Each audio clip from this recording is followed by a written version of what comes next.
Hello, and welcome to the LCP 360 Master Class, Own Your Digital Assets. My name is Holly Glowati, and I'll be today's session moderator. Own Your Digital Assets is a deep dive discussion about marketing in a contactless world. We've gathered some Lincoln marketing masters to give their insight on how to engage renters and drive leases in these uncharted territories. We'll also cover how you can audit your digital marketing assets. Throughout this masterclass, we encourage you to ask us questions in the Q&A, and we'll be ready to answer. And don't forget to stick around until the end. One of your colleagues will be talking with an LCP 360 photographer to give you some unique photo tips that you'll only receive here. So, looking at everything that's been happening brought on by the pandemic and working from home and really changing what home means right now. Could you give us some insight on how you and Lincoln reacted to these changes as it pertains to renters and residents during their home search? I think the biggest thing that we realized when this pandemic hit was that we were missing a lot of key features and tools for the virtual world. The biggest thing websites and functionality of that. A lot of us are on template websites just due to budgets and things like that. So really trying to say and voice the need for why do you need a custom website? That's the biggest thing, second of all. Then also photos, right? Taking photos and videos. Videos are such a big deal now. The virtual tours, such a huge component to it. The 360, being able to walk people through that adventure of here's your coffee bar, here's the lounge, here's the gym, here's all the fun things you can do. And then something else that's worked really well for us has been kind of the virtual 3D floor plans. And so Lincoln is really we've kind of had our creative thinking caps on and really thinking outside of the box, doing all of our properties have YouTube videos now. No one ever thought of that, and then having a virtual tour that someone can go through and click through each room, like what y'all provide. Owners weren't really thinking about that stuff. It was just kind of like an extra thing. Now it's a necessity. We actually have to have that, really, I think all of our properties have it now. And it really has shed some light on, okay, we can't just rely on someone coming in off the street. It's we need to put ourselves out there. We need to make ourselves, different and stand out. And it's been fun, and we've learned so much in such a short amount of time, and it's been crazy, but I'm excited that I think Lincoln is rocking it, and we have done a really good job. Our teams have done a really good job at stepping it up and thinking outside the box and getting creative. As soon as COVID kind of hit, everyone's world was immediately flipped upside down.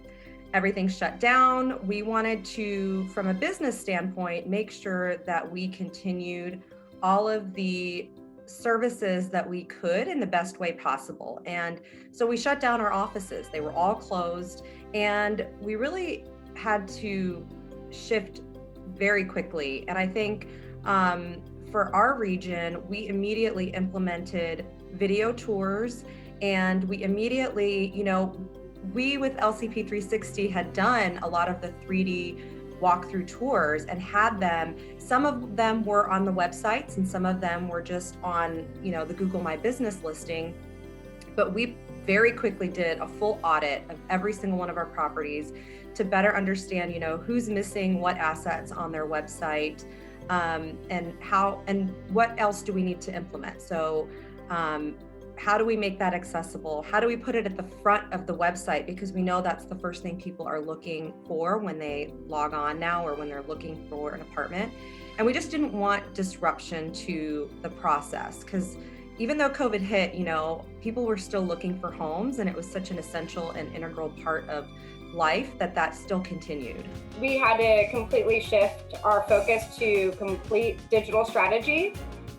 Just because we were in quarantine for a time, and Lincoln did an incredible job with the response and providing not only us, but our on-site teams with the information that we needed to successfully showcase our properties the way we wanted online, because we wanted to make sure we are still connecting with our renters. And of course, it's difficult to have it only digital, but I feel like we were provided with everything that we possibly needed step-by-step instructions of what we could do to continue to succeed with our properties. And so not only did I feel like, as personally, I felt cared for and safe, but I also felt prepared in response to the circumstances. I mean, I think for everyone, it was almost an overnight change. Everything happened so quickly, and fortunately, Lincoln as a company was really quick to respond.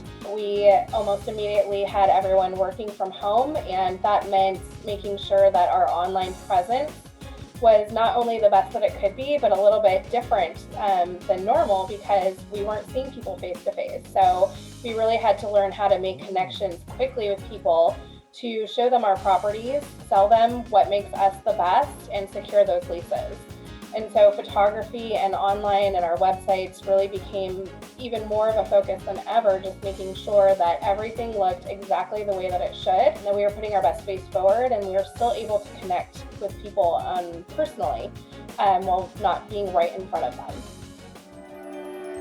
So, I mean, looking at everything you've had to do, I don't know if there's anything that jumps out as the biggest challenge that you've had, you and your team, and then really, how did you overcome that and respond to it? Yeah, I mean, I think the biggest challenge was really just training our teams on how to change completely how they lease apartments. You know, we got our typical requests of, people who wanted to learn about the homes without coming in and taking a tour. The majority of our leasing activity was done in person. And so I think the biggest challenge for us pretty immediately was just training our teams, making them feel comfortable with the new process, ensuring that they had all the right technology. So luckily we had iPads at every one of our sites, but making sure that they had good, strong Wi-Fi connections, making sure that they knew how to lease from home. I mean, we had half of our teams working from home and remote.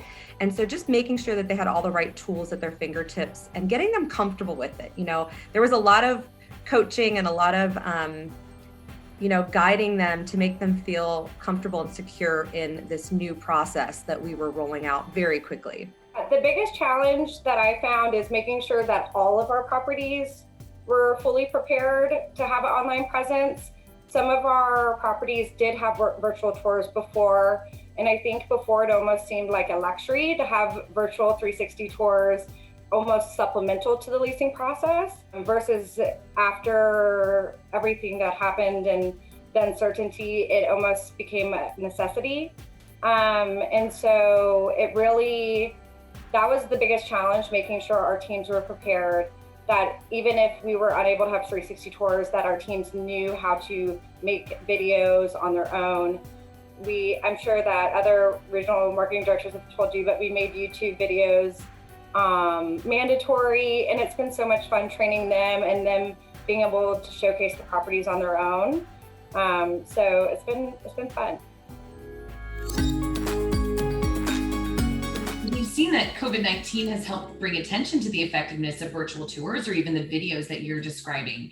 So I'm curious about the benefits you've experienced with these virtual assets and, what your experience was with these assets before COVID compared to present day. I think, one of our basics that we've done for a while are the virtual tours on our website that's kind of self-guided, that you can click through and walk yourself through the spaces and see them that way. I think that how that changed is getting people to see that and then take that to a one-on-one virtual experience. So you can really say, as you're walking them through those spaces, here's the kitchen, do you like to cook? And depending on their answer, catering, kind of your sales around that. So that's been tricky, but I think that our team really grasped it pretty quickly. It's nothing we haven't been doing in person. It's nothing that we haven't been training on, is how to personalize the tour and get to know what your prospect wants to see. But now it's just making sure that we translate that initial experience into one that people feel comfortable with. And I think a key element of that has really been taking various tools, not only that we've learned to use, but what is the prospect comfortable with? It's interesting because when we kind of dived into this COVID environment and quickly realized, how important the digital assets were, it was kind of a mixed bag, of which digital assets were implemented at which properties. And like I said, we did an audit. And I think before COVID, it was really like one of those nice to have categories. It'd be a great bonus.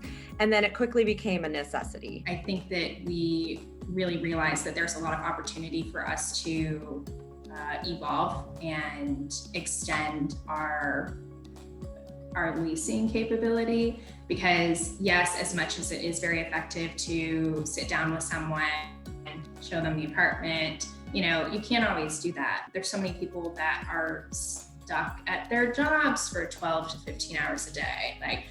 They don't have time to go and view an apartment. There's so many hurdles that, maybe it's one person can go see it, but the roommate can't. There's so many different things. And I think that has shown itself through, not only has COVID revamped us and made us become more flexible and trying to figure out, okay, how do we branch out? But it also made us realize that there were a lot of things that we missed at the beginning. I think the biggest benefit of 360 tours is the fact that they're so interactive, and people are relying on technology more and more. And so it gives our prospective residents an opportunity to go on our websites, explore our floor plan, see our amenities, either before they get to the door or if they're unable to come to our property in person. It's either the driving force of the reason why they're going to lease now, or it's supplemental. So it's great to see them utilizing it. And something that I've noticed from a marketing director is more and more people are spending more time on our websites. So it means that they are liking what they see, especially when we do have the virtual tours. Our bounce rates have decreased, which is something marketing directors love to see. But we love to see that our prospects are spending more time on our websites, and so the information that they are receiving is actually useful. When we think about these virtual tours and virtual assets for apartments, is there a key feature that you find to be the most important as a marketer? Yeah, I think it is the key feature is the fact that it's interactive. So our prospects are able to go and look at the virtual tours and hone in exactly what they're interested in. So it's not only efficient, but it's time saving. If they're more interested in the amenities than they are the floor plans, they find what's most important to them. I think the biggest feature is honestly giving people the choice. I think, we service and house people from all different walks of life and all different periods of their life and stages in their life. And I do think that meeting them where they are today is super important. And I think that is providing them the choice that they want, whether they, some people are comfortable now coming in and taking a tour in person, whereas other people are not. And, this whole environment has allowed us to create choices for people to say, what do you prefer? Do you prefer to come in and take a tour? Would you like to take a tour from the comfort of your home? We'll meet them where they are. How have you adjusted your strategy over the past 5 or 6 months as lockdowns have lifted and we've adjusted into our sort of new normal? I was thinking about, when you go look at a really high-end luxury car, I feel like the old sales experience was like, okay, I have to be in the passenger seat with you and let's go on a test drive together. And I feel like when you're selling luxury these days, people want to have that experience on their own sometimes and feel the freedom to just be in that space, whether it's a vehicle or an apartment. So this kind of relates to that. I feel like we've really emphasized that you need to have that in-person customer service come through a computer or come through a phone. That has been the biggest thing, I will say, that we've really adjusted, because you can't be in person. So, okay, what's the next avenue we could take to really have that come through? Because ultimately, that's kind of what we are. We are in the customer service industry. This is their home, so we want to make sure that they know that we care about them. And, the first thing is the first impression, whether that's over the phone, through email, or you're doing a virtual tour with them, walking them through an apartment or self-guided or whatever. You really need that customer service aspect, and they need to know that you care about, how they feel. They want to find their home. They're just not another number to you. They're, a human being that you actually care about. We're honestly going to keep all of it. when it comes to the virtual tour aspect. It's done so well. And I think that even though, yes, we are kind of going back to normal, our new normal has some sort of COVID and pandemic twist to it a little bit, right? I mean, I don't feel comfortable going out without a mask on, period. And that won't be for some time. So I think that it's all going to stay. None of it's going to go away. And when we've sat down and done budgets for, this is budget season for 2021, we've really urged ownership. Like, if you don't have a 360 tour, you need a 360 tour. If you don't have the virtual staging of photos, maybe you have, a Class B asset, you can't afford a model, you need to at least do this instead. Just giving them the suggestions that this isn't going away and people just still aren't comfortable. So let's keep it in place. It's not something that's going to hurt us. It's only just another tool in our toolbox to keep. So we're going to keep all of it.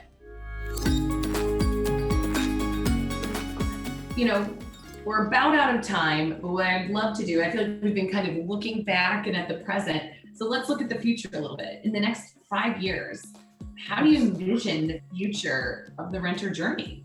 5 years from now, I honestly think it's going to be insane. Something that I would have never imagined that we're in the world that we're in today, heavily relying on pretty much virtual tools. I don't think we ever really imagined that. We've always just relied on on-site staff and that interaction face to face. And now it's not going anywhere. People have adapted to it and they like it.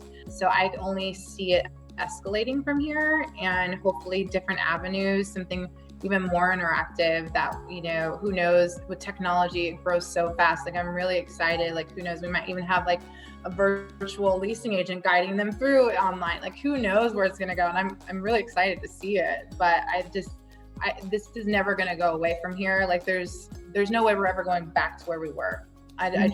There's no option. I just don't see that ever happening. Now that we've had like a taste of it, it's only just going to, further develop. I see us relying more on technology than ever before. And so this is something that I know that my coworkers and I have discussed over and over again. This is something we can invest in now, and it's going to be useful in the future. When I think of some of the technology that was already on the cusp of being out into our world, I think of the walkthrough tours, I think of walkthrough renderings, but I also think of smart home technology and self-guided tours. And I think from a renter's perspective, in the next 5 years, they very well could be being able to schedule an appointment, get all the information that they want about our community through an AI tool, come in and take a self-guided tour, apply online, and pretty much do everything without having contact with anybody if they don't want it. The world can't stop. We still have to keep running business. We still have to engage, in person with people. But I think over the next 5 years, we'll really see that a lot of these things can be done virtually, as we've seen right now, but kind of this mesh between how do we cohesively show we can do these things without, showing our faces essentially, but at the same time, we don't want to do that. So I think the next 5 years is going to figure out how we're going to be able to kind of blend the two of them together and make it kind of a seamless experience for the renter. So how long have you been a photographer?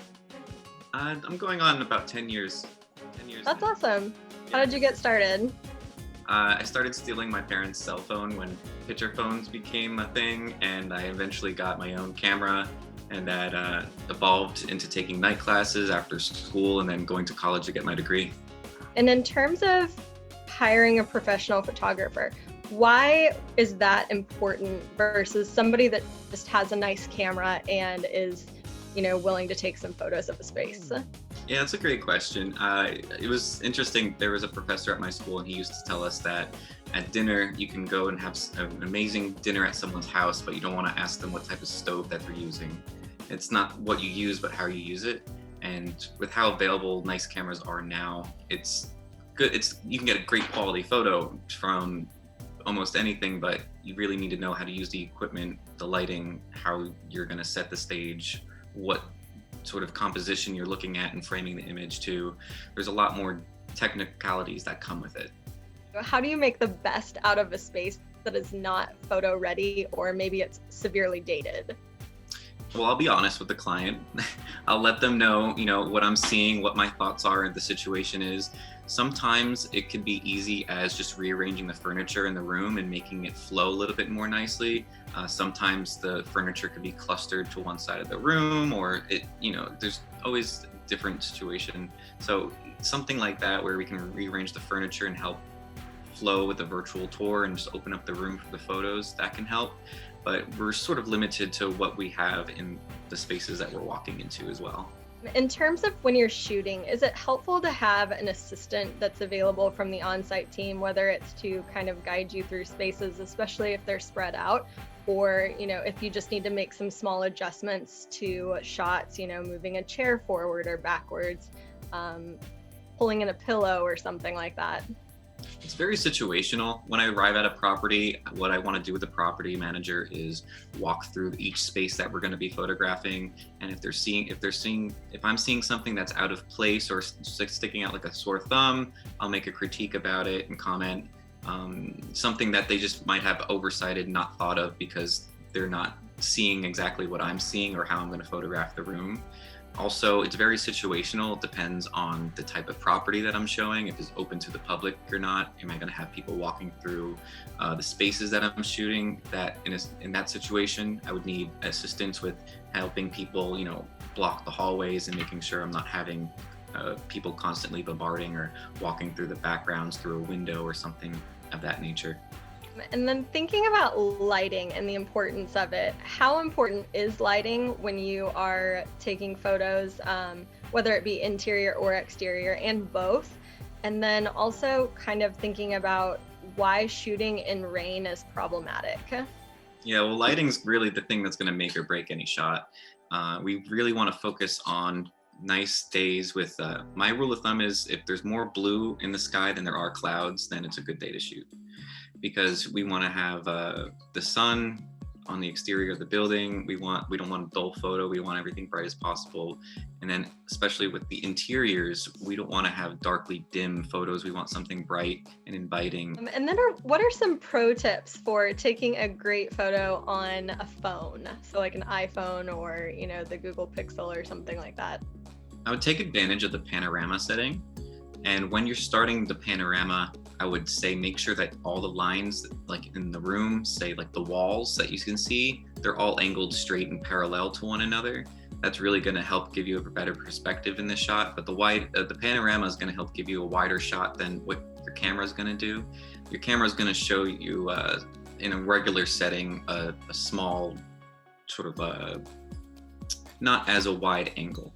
When you're holding the phone and your camera's on and you're walking through, you're not going to be able to get the full scale or effect. It's really going to be chopped down. So the panorama setting, I think, would be the best advice I could do that I would tell someone to when they're shooting a room. But parallel lines go a long way too, and not shooting at eye level, taking the camera down a little bit and getting a lower perspective will help increase the size of the room in the photograph. Thank you so much for watching our LCP 360 Masterclass. We hope that you come away with some actionable insights and new strategies from your colleagues. Feel free to leave any questions you have for us in the Q&A chat.